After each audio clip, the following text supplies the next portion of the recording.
আসসালামু আলাইকুম। এটা হলো আপনার একটা মিক্সারের ক্যাবিনেট। এই মিক্সারের ক্যাবিনেটটা আমি সেকেন্ড হ্যান্ড নিলাম, এখনও নিইনি। যে মিক্সারটা আছে, মিক্সারটা এখানে বসায় চেক করব। এই মিক্সারের মাপযোগে যদি সব ঠিকঠাক থাকে তাহলে আমি এই ক্যাবিনেটটা নিব। আর এটা মিক্সারের উপরের দিকে লাইনগুলো ছিল ইন আউট, আর এটা মিক্সারের লাইন হলো আপনার সাইডে নিচে।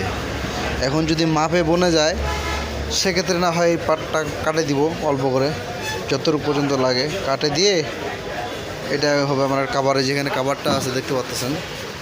এখন আপনাদের সাথে শেয়ার করার জন্য ভিডিওটা করা। এখন চেক করব যে আপনার মিক্সারটা এখানে বসে নাকি। আগে ফার্স্ট টাইম এটা সহকারে থাকবে দুই পাশে, তারপর চেক করব। তারপর যদি না হয় তখন হয়তো এটা খুলে দেখবো যে হয় না নাই। চেক করি।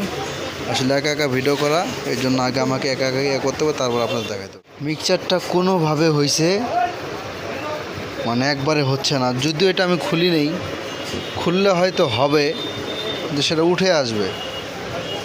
এখন চেক করে দেখি যে মিক্সচারটা বসে কি বসে না। সাইডে বসে গ্যাপ আছে হালকা, দুই পাশে গ্যাপ আছে। এখানে মনে হয় যে কোনো একটা না, খুললে দুইটাই খুলতে হবে। আর ভিতরে লক সিস্টেম করতে হবে যেন মিক্সচারটা উপরে না উঠে আসে। দেখা যাক এখন এর বিষয়। এই যে সাইড দিয়ে ফাঁকা দেখতে পাচ্ছেন, একটু সাইড দিয়ে ফাঁকা দেখতে পাচ্ছেন।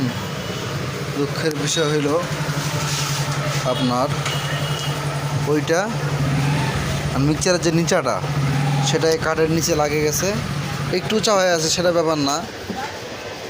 কিন্তু আমি মনে করছি এই দুটা খুললে হবে। কিন্তু আমি মনে হচ্ছে তাহলে যেমন হয়েছে তাহলে উপর দিয়ে মিক্সচার ঢাকনাতে ঢাকে দিব। এখানে একটা সমস্যা হয়েছে যে আপনার এই দেখেন মিক্সচার যে ফ্রেমটা করছে, এই যে দেখছেন কতটুকু, 1 ইঞ্চিও নাই। দেখছেন দুই সাইডে মিক্সচারের ভলিউমগুলো লাগে গেছে। তার মানে এটা হবে না, এটা ক্লোজ, বাতিল, এখানে সমাপ্ত।